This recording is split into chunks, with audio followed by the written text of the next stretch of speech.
Hello everyone, welcome back to the channel. Discuss करेंगे CTET previous year की series में दिसंबर 2018 के पेपर को, सॉल्व पेपर को हम डिस्कस करेंगे। पेपर 2 विज्ञान का कंटेंट हम रखेंगे इसमें, जिसमें आज हम लोग साइंस सेक्शन को डील करेंगे। सेट नंबर 5 है, इसमें साइंस कंटेंट को हम डील करेंगे। जितने भी साइंस के क्वेश्चन हैं वो हम डील करेंगे इस सेशन में। इस साइंस सेक्शन का रहेगा सेट नंबर 5 डिस्कस कर रहे हैं दिसंबर 2018 के लिए। प्रीवियस सेट और सीरीज़ के जितने भी सेट हैं आपको जो लिंक है ऊपर प्लेलिस्ट का डिस्क्रिप्शन में मिल जाएगा। शिक्षा फॉर नौकरी को टेलीग्राम चैनल पर ज़रूर से फॉलो करें, वहाँ पीडीएफ देखने के लिए मिलेगा, और सब्सक्राइब कीजिए शिक्षा फॉर नौकरी को इसी तरीके के सेशंस को ज्वाइन करने के लिए और सीटेट 2020 प्रिपरेशन के लिए। क्वेश्चन नंबर 1 स्टार्ट करते हैं साइंस का। 2018 का हम दिसंबर का पेपर डिस्कस कर रहे हैं। इसमें केवल साइंस के कंटेंट वाले क्वेश्चन डिस्कस करेंगे। Which of one of the following is not a product of petroleum? Option number A CNG, B paraffin wax, C bitumen, D kerosene oil. बताए भाई क्या करेक्ट आंसर होगा क्वेश्चन नंबर 1 के लिए। इनमें से कौन सा एक प्रोडक्ट नहीं है ये आपको बताना है।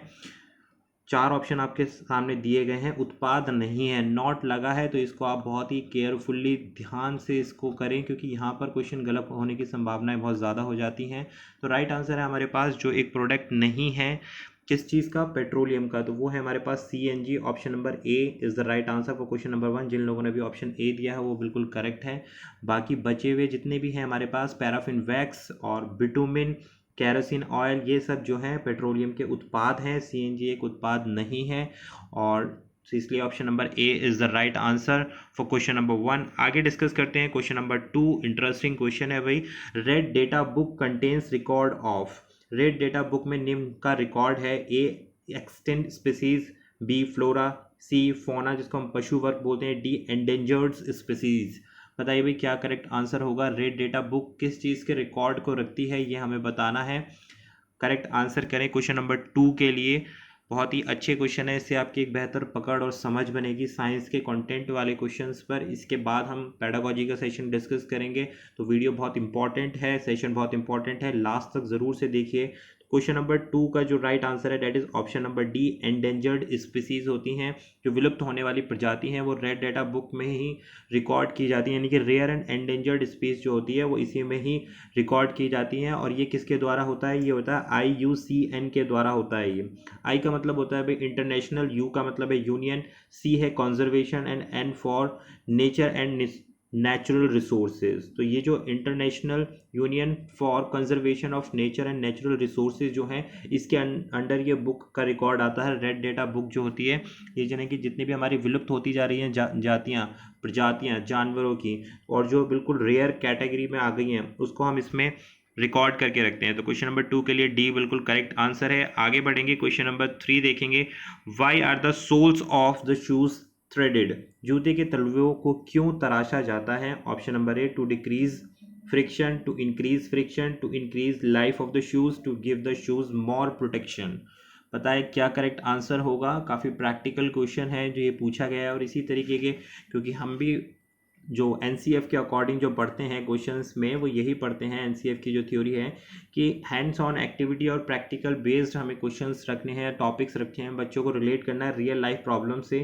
तो इसी तरीके से सीटेट में भी क्वेश्चन पूछा गया है, बिल्कुल प्रैक्टिकल बेस्ड लाइफ की। जो शूज़ के तलवे होते हैं, हमारे जूते के तलवे होते हैं, वो थ्रेडेड यानी कि उनमें लाइन्स क्यों होती हैं, क्यों उनको हम खुरदरा बनाते हैं। तो राइट आंसर है हमारे पास option number B, to increase the friction. घर्षण को बढ़ाने के लिए, जितना ज़्यादा फ्रिक्शन होगा उतनी अच्छी ग्रिप मिलेगी, हमें चलने में सहायता मिलेगी। अगर स्मूथ कर दिए जाएंगे तो हमारे शूज़ जो हैं ग्राउंड के कांटेक्ट में आकर फ्रिक्शन प्रोड्यूस नहीं करेंगे और हम लोग स्लिप हो जाएंगे। तो इसलिए ये प्रोसेस की जाती है। B is the right answer. आगे बढ़ेंगे क्वेश्चन नंबर 4 के साथ। Sarika took distilled water in a bottle and try to find whether it conducts electricity or not. What is she likely to find. Sarika ने एक बोतल में आंसू जल लिया है और यह पता लगाने की कोशिश की है कि वह बिजली का संचालन करती है या नहीं। वे क्या खोजने की संभावना है, ये आपको बताना है। It is a good conductor of electricity, it is an insulator, it is a poor conductor of electricity, या डी बोलता है नन ऑफ दीज। बताए भाई इस प्रैक्टिकल के माध्यम से सारिका क्या सिद्ध करना चाहती है। एक डिस्टिल्ड वाटर लिया है उसने, तो क्या, और उसमें कंडक्ट कराई गई है, इलेक्ट्रिसिटी को पास कराया गया है, तो what she likely to find, वो क्या खोजना चाहती है, ये हमें बताना है। तो राइट आंसर है हमारे पास, it is a poor conductor of electricity. तो C is the right answer for question number 4। जिन लोगों ने भी सी ऑप्शन दिया है बिल्कुल करेक्ट है, क्योंकि it does not conduct electricity because distilled water जो होता है, जितना भी हमारे जो आसुत जल होता है जिसको हम बोलते हैं डिस्टिल्ड वाटर जो होता है, it is a poor conductor of electricity. ध्यान रखना है, यहाँ आप कभी वाटर देख के आप इसको गुड कंडक्टर में ना, यानी कि ऑप्शन ए ना लगा दें। यहाँ पर कौन सा वाटर है? डिस्टिल्ड वाटर है, आसुत जल है, और ये कैसा है? ये पुअर कंडक्टर है, यानी कि ये बिजली का खराब कंडक्टर है, कुचालक भी आप बोल सकते हैं इसको। क्लियर हो गया? यानी कि इसमें से इलेक्ट्रिसिटी पास नहीं हो सकती है जैसे वाटर से पास हो जाती है, तो इसलिए ऑप्शन नंबर सी है क्वेश्चन नंबर 4 के लिए करेक्ट आंसर। आगे बढ़ते हैं भाई, नेक्स्ट क्वेश्चन लेते हैं। Which one of the following statement is not correct? निम्नलिखित में से कौन सा कथन सत्य नहीं है, आपको बताना है। There is a maximum limit of current which can safely flow in electricity circuit. Fuses are inserted in electric circuit of all the buildings. If the proper fuse is inserted in a circuit, it will blow off if the current is more than the safe limit. D बोलता है there is a minimum limit of current which can safely flow in the electric circuit। बताएं भाई क्या correct answer होगा question number 5 के लिए। आपको answer करना है, सर्किट पर बेस्ड क्वेश्चन दिया गया है, इसकी प्रॉपर्टीज आपको पता होनी चाहिए, इसमें से कौन सा सही नहीं है ये आपको स्टेटमेंट चूज करना है। तो जो सही नहीं है, जिन लोगों ने भी डी ऑप्शन दिया है वो बिल्कुल सही जा रहे हैं। There is a minimum limit of current which can safely flow in the electric circuit. देखिए, इस तरीके की कोई भी प्रोविज़न नहीं होता है। जो इलेक्ट्रिक सर्किट होता है सभी बिल्डिंग में, उसमें फ्यूजेस लगे होते हैं। अगर हम फ्यूज़ वाली बात करें तो ये बिल्कुल स्टेटमेंट सही है। और जो maximum limit on the current होती है विच can safely flow through a circuit, ठीक है, एक मैक्सिमम लिमिट होती है, बट ये मिनिमम लिमिट जो बोला है ये हमारे पास सही क्वेश्चन नहीं है, सही ऑप्शन नहीं है। मैक्सिमम लिमिट वाला देखो, फ्यूज भी लगे होते हैं, फ्यूज आर इंसर्टेड होता है, मैक्सिमम लिमिट वाला भी होता है, लेकिन यहाँ मिनिमम दिया गया है। इस तरीके का कोई भी प्रोविजन नहीं है, इसलिए हमने ऑप्शन नंबर डी को चूज किया है। आगे बढ़ते हैं अभी क्वेश्चन नंबर 6 देखते हैं। Which one of the following places is most likely to be affected by cyclone? इसको हम प्रीवियसली अपने मैराथन सीरीज में भी इस क्वेश्चन को हम डिस्कस कर चुके हैं। निम्नलिखित में से कौन से स्थान चक्रवात से प्रभावित होने की सबसे अधिक संभावना है? ए पुरी, बी मुंबई, सी गोवा या डी पोरबंदर? बहुत ही इजी क्वेश्चन है, आप फटाफट से इसको आंसर कर सकते हैं और बताएं क्या करेक्ट आंसर होगा चैट की फॉर्म में। तो राइट आंसर है हमारे पास ऑप्शन नंबर ए। ये हमारे पास जो रीजन है वो पुरी है, और आपको पता है पुरी क्या कौन सा है? ये ईस्ट कोस्ट है इंडिया का, ईस्ट कोस्टल रीजन है, ठीक है। तो जो भी एनालिसिस होती है, जो फ्रीक्वेंसी ऑफ साइक्लोन्स होती है वो east and west coast of India में रहती है, यानी कि ईस्ट से पूरब से पश्चिम की ओर रहती है। और ये कब कब का होता है, यानी कि यहाँ पे जो साइक्लोन्स आने की संभावनाएं होती हैं वो सबसे ज़्यादा होती हैं, और इसमें से जितने भी काफ़ी हद तक यहाँ पे साइक्लोन्स देखे भी जाते हैं, ठीक है। क्लियर हुआ भाई? और ये कौन से साइक्लोन्स में आता है भाई? इसके डिफरेंट डिफरेंट पीरियड्स भी हैं, यहाँ से भी पूछा जा सकता है कि जो साइक्लोन्स के पीरियड्स होते हैं वो कौन कौन से डिफाइन किए गए हैं। ये भी आपसे पूछ सकता है कि कितने ट्रॉपिकल साइक्लोन्स हैं जो क्रॉस्ड हो चुके हैं वेस्ट कोस्ट से, यानी कि जो पश्चिमी कोस्ट है उससे कितने साइक्लोन्स हमारे पास हो चुके हैं, कितने ट्रॉपिकल साइक्लोन्स एक पीरियड में पास हो चुके हैं। तो ये होता है हमारे पास 48। फिलहाल आप ऑप्शन नंबर ए पर जाएं कि यहाँ पर संभावित जो है वो है ऑप्शन नंबर ए क्वेश्चन नंबर 6 के लिए। आगे बढ़ते हैं। The change in the season on the earth occurs because, ये आपको बताना है पृथ्वी पर ऋतुओं में परिवर्तन होता है क्यों। बहुत ही प्रैक्टिकल क्वेश्चन है, पता होना चाहिए भाई हमें। Option number A, the axis of rotation of the earth is tilted with respect to the planet with respect to plane of its orbit. B बोलता है the distance between the earth and the sun is not constant, इसलिए हमारी ऋतुओं में परिवर्तन होता है। C कहता है the axis of rotation of earth is parallel to the plane of its orbit. D कहता है the axis of rotation of the earth is perpendicular to the plane of its orbit. भाई मैं English में option read out कर रहा हूँ, हिंदी में आपकी सुविधा के लिए यहाँ पे दिए गए हैं, तो जिन लोगों को हिंदी में समझ में आता है वो यहाँ से रीड आउट कर सकते हैं। हम केवल इंग्लिश में चलेंगे और एक्सप्लेनेशन हिंदी में रहेगी, जिससे ईजी रहेगा, टाइम भी सेव होगा और सेशन में नंबर ऑफ क्वेश्चन हम ज़्यादा अटैम्प्ट कर पाएंगे इस माध्यम से। तो देखिए राइट आंसर जो है वो है हमारे पास option number A, the axis of rotation of the earth is tilted with respect to the plane of its orbit. तो ये रीजन होता है जिसकी वजह से जो ऋतुओं में परिवर्तन होता है। पृथ्वी के घूमने की धुरी अपनी कक्षा के समतल के संबंध में झुकी हुई है, जो ये रीजन होता है वो ये है, जिससे कि हमारी ऋतुएं जो हैं, जो मौसम होता है वो बदलता है। तो इसलिए हमारे पास option number A is the right answer for question number 7। आगे बढ़ते हैं, क्वेश्चन नंबर 8 लेते हैं भाई। The longest snake found in the world's are, दुनिया भर में पाए जाने वाले सबसे लंबे सांप कौन से हैं? एनाकोंडास, बी बोआस, सी रेक्टिकुलेटेड पाइथॉन्स या डी वाइपर्स? बताए भाई क्या करेक्ट आंसर होगा क्वेश्चन नंबर 8 हम डिस्कस कर रहे हैं और ये हमें बताना है सबसे लंबे सांप जो होते हैं वो कौन से होते हैं। ये प्रजातियां दी गई हैं, पहली दी गई है एनाकोंडा, दूसरी दी गई है बोआस, तीसरी दी गई है हमारी रेक्टिकुलेटेड पाइथन्स या वाइपर्स। बताएं भाई, अच्छा क्वेश्चन है भाई। फिर सेशन थोड़ा सा लंबा होगा क्योंकि इसमें कंटेंट वाले जो क्वेश्चन है 2018 में दिसंबर में वो काफ़ी सारे पूछे गए हैं। ऑल दो हमारे पास 30 मार्क्स का वेटेज होता है जिसमें 15 की पैडागोजी आती है और 15 के कंटेंट वाले क्वेश्चन होते हैं, लेकिन यहाँ पर 15 से ज़्यादा क्वेश्चन पूछे गए हैं। ऑलमोस्ट 17 to 18 क्वेश्चन जो है साइंस कंटेंट से ही पूछे गए हैं, तो आप देखिए कितना अच्छा स्कोर कर सकते हैं। इसलिए हम कंटेंट पे भी साथ साथ बहुत अच्छे क्वेश्चंस डिस्कस कर रहे हैं। तो राइट आंसर है हमारे पास ऑप्शन नंबर सी, ये होता है रेक्टिकुलेटेड पाइथन्स जो होते हैं सबसे लंबे सांप होते हैं, the longest snake found in reticulated pythons. तो C is the right answer question number 8 के लिए। आगे बढ़ेंगे question number 9, the vaccine for smallpox was discovered by. चेचक के टीके की खोज किसने की थी, आपको बताना है। रॉबर्ट कॉश थे, एडविन जेनर थे, अलेक्जेंडर फ्लेमिंग थे या डी रोनाल्ड रॉस थे। करेक्ट आंसर बताएं भाई क्या रहेगा क्वेश्चन नंबर 9 के लिए। कौन थे भाई जिन्होंने हमारे स्मॉल पॉक्स को डिस्कवर किया है, जो वैक्सीन है स्मॉल पॉक्स की उसको डिस्कवर किया है। तो राइट आंसर है हमारे पास ये है साइंटिस्ट एडवर्ड जेनर। इनका नाम आप ध्यान रखिए स्मॉल पॉक्स के लिए। यही थे जिन्होंने वैक्सीन की खोज की थी। तो B is the right answer. जिन लोगों ने भी बी ऑप्शन दिया है वो बिल्कुल सही है।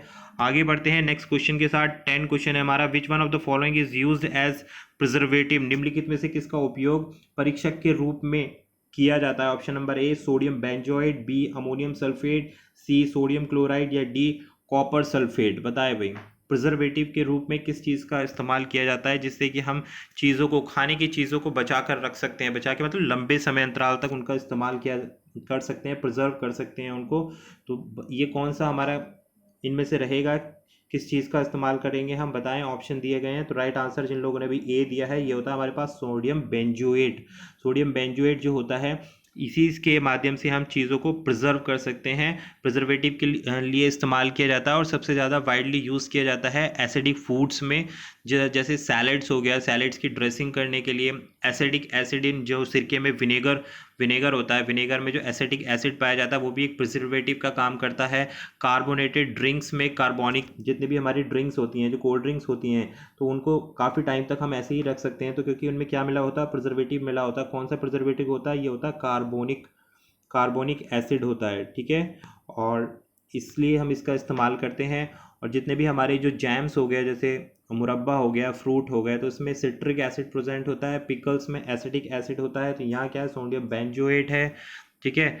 और ये जितने भी थे ये ज़्यादातर यूज़ किए जाने वाले प्रिजर्वेटिव्स हैं। तो A is the right answer for question number 10। आगे बढ़ेंगे भी क्वेश्चन नंबर 11 के लिए। East is use for the production of. खमीर का उपयोग किसके उत्पादन के लिए किया जाता है। काफ़ी कंफ्यूजिंग क्वेश्चन है, कई बार इस पर चर्चाएं भी हुई हैं। Option number A curd, B sugar, C common salt या डी एल्कोहल। बताए भाई ईस्ट का प्रयोग किस चीज़ के प्रोडक्शन के लिए किया जाता है। क्योंकि ईस्ट जो है, जो खमीरीकरण होता है उससे क्या प्रोडक्शन होता है, किस चीज़ का प्रोडक्शन होता है। तो राइट आंसर बताएं। कई बार यहाँ पे डिस्क्रिपेंसी रही है लेकिन जो करेक्ट आंसर है डेट इज़ एल्कोहल। शराब के प्रोडक्शन के लिए इसका इस्तेमाल किया जाता है। East is use the production of alcohol. Clear है भाई। क्योंकि जो एल्कोहलिक फर्मेंटेशन होता है, क्या होता है ये एल्कोहलिक जो प्रोसेस होता है पूरा, इसको हम बोलते हैं एल्कोहलिक फर्मेंटेशन, जिसमें हम ईस्ट का इस्तेमाल करते हैं। और ये बायोलॉजिकल प्रोसेस है जो शुगर को कन्वर्ट करेगा, विच कन्वर्ट शुगर किस चीज़ में कन्वर्ट करेगा, या तो ग्लूकोज में कन्वर्ट करेगा या फिर फ्रक्टोज में कन्वर्ट करेगा या फिर सुक्रोज में कन्वर्ट करेगा। किस चीज़ को, शुगर को। ये क्या है, अल्कोहल का जो फर्मेंटेशन होगा जिसमें शुगर को इन सारी चीज़ों में कन्वर्ट किया जाएगा, ठीक है। और इससे क्या होता है, एनर्जी रिलीज होती है। इस प्रोसेस के ड्यूरेशन में क्या होगा, एनर्जी जो है रिलीज होगी और प्रोड्यूस क्या होगा, एथेनॉल प्रोड्यूस होगा, कार्बन डाइऑक्साइड यानी कि CO2, ये सब बाई प्रोडक्ट्स के रूप में इस्तेमाल किए जाते हैं। और ये कैसी प्रोसेस होती है, एक एनएरोबिक प्रोसेस होती है। दो तरीके की प्रोसेसेस होती हैं, एरोबिक प्रोसेस और एनएरोबिक प्रोसेस। तो ये कौन सी प्रोसेस है, पूरी जो हमने समझाई है अभी, ये है हमारी एनएरोबिक प्रोसेस। तो इसका मैंने काफ़ी डिस्क्रिप्शन कर दिया है, आई होप आपको क्लियर हो गया होगा। D is the right answer for question number 11। आगे बढ़ते हैं, 12 क्वेश्चन देखते हैं। Mitochondria, ATP, ribosomes and question mark. आपको बताना है कौन सा फिलिंग द ब्लैंक्स में सही रहेगा। A is equal to fat, B is equal to protein, C vitamin या डी कार्बोहाइड्रेट्स। कौन सी परफेक्ट मैचिंग रहेगी। जो माइट्रोकॉन्ड्रिया होता है वो ATP से कनेक्टेड होता है, तो राइबोसोम्स क्या हैं ये आपको बताने हैं। देखिए राइबोसोम्स जो हैं, जो परफेक्ट आंसर है that is option number B, protein आएगा। राइबो जो क्वेश्चन मार्क लिखा है वहाँ पे हम क्या फिल करेंगे, प्रोटीन फिल करेंगे। बी जिन लोगों ने भी आंसर दिया वो बिल्कुल करेक्ट है, क्योंकि as a cell mitochondria produce ATP. जैसे जो हमारी कोशिकाएं होती हैं उसमें जो माइट्रोकॉन्ड्रिया होता है वो क्या प्रोड्यूस करता है, एटीपी प्रोड्यूस करता है, ठीक है। और राइबोसोम्स जो होते हैं वो क्या प्रोड्यूस करते हैं, वो उत्पादन करते हैं प्रोटीन्स का। तो इसलिए राइबोसोम्स के साथ क्या आएगा, प्रोटीन। माइट्रोकॉन्ड्रिया के साथ यहाँ दिया गया है एटीपी। होप क्लियर हो गया होगा आपको। डिस्कस करेंगे अब नेक्स्ट क्वेश्चन जो है question number 13। If the frequency of a simple pendulum is 2 hertz, how many oscillation will it complete in 16 second. यदि एक साधारण पेंडुलम की आवृत्ति 2 हर्ट्ज है तो यह 16 सेकंड में कितने दोलन पूरा करेगा, 16, 32, 64, 8। बताए भाई, बहुत ही ईजी क्वेश्चन है, आपको आना चाहिए। इस तरीके के क्वेश्चंस पूछे गए हैं, वही डिस्कस कर रहे हैं हम प्रीवियस ईयर की सीरीज को। तो क्या करेक्ट आंसर रहेगा क्वेश्चन नंबर 3 का। भाई नंबर ऑफ ऑसिलेशन पूछा है, फ्रीक्वेंसी दे दी गई है, कितनी है फ्रीक्वेंसी, फ्रीक्वेंसी दी गई है यहाँ पे 2 हर्ट्ज की फ्रीक्वेंसी दी गई है, और टाइम पीरियड कितना दिया गया है, 16 सेकंड्स दिए गए हैं। क्या पूछ रहा है आपसे, एन पूछ रहा है, नंबर ऑफ ऑसिलेशन दोलन पूछ रहा है। तो सिंपल सा फॉर्मूला होता है हमारे पास, N is equal to F into T. F क्या है, फ्रीक्वेंसी, टी है टाइम। 2 इंटू 16 कितना हो गया, 16 दूनी 32। तो ये हो गया नंबर ऑफ ऑसिलेशंस कितना आ गया, 32। और कौन सा ऑप्शन है, ऑप्शन नंबर बी है हमारे पास। तो जिन लोगों ने भी बी ऑप्शन दिया बिल्कुल करेक्ट है क्वेश्चन नंबर 13 के लिए। क्वेश्चन 14 को डिस्कस करते हैं। Which one of the following metal burn if it kept in air. हवा में रखे जाने पर निम्नलिखित में से कौन सी धातु जलती है, मैग्नीशियम, जिंक, एल्यूमिनियम या फिर सोडियम।